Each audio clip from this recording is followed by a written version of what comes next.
ఉగాది రోజు తప్పకుండా మనం చేయవలసినటువంటి పనులేంటి? ఉగాది రోజు అనగానే ప్రతి పండక్కి మనందరం తెలుసు. ఆహ్, ఎంతటి ఏ ఎంఎన్‌సి కంపెనీలో పనిచేసిన వాళ్ళైనా కూడా ఉగాది రోజు బ్రాహ్మీ ముహూర్తంలో లేవండి. మొట్టమొదటిది శుభ్రంగా ఇల్లు వాకిలి శుభ్రం చేసుకోండి. 2 చక్కగా తలార స్నానం చేయండి. పూజా ద్రవ్యాలను శుభ్రం చేసుకోండి. దేవుడి గది, దేవుడి అలమార చక్కగా శుభ్రపరచుకోండి.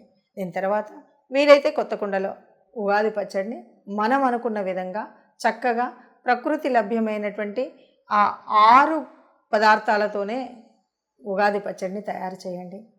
దేవుడికి పూజ చేసిన తర్వాత కంపల్సరీ మనం చేయవలసినటువంటి ఇంకొక ముఖ్యమైనటువంటిది పంచాంగానికి పూజ చేయడం.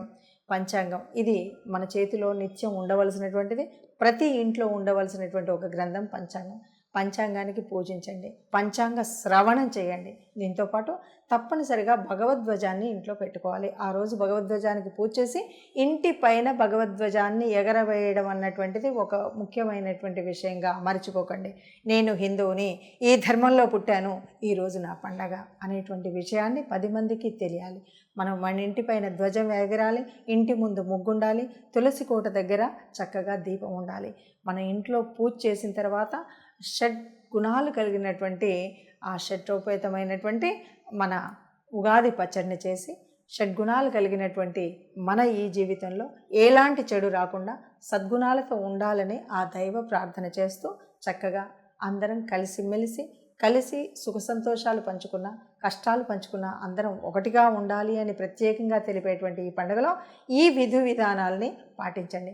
చక్కగా కొత్త బట్టలు వేసుకుంటాం, 10 మందిని కలుస్తాం, అందరితో అనునాయంగా మాట్లాడడం, చక్కగా మధురమైనటువంటి పలుకులతో పలకడం, దానికి నాందిగా చెప్పేటువంటిదే ఈ కవి సమ్మేళనం.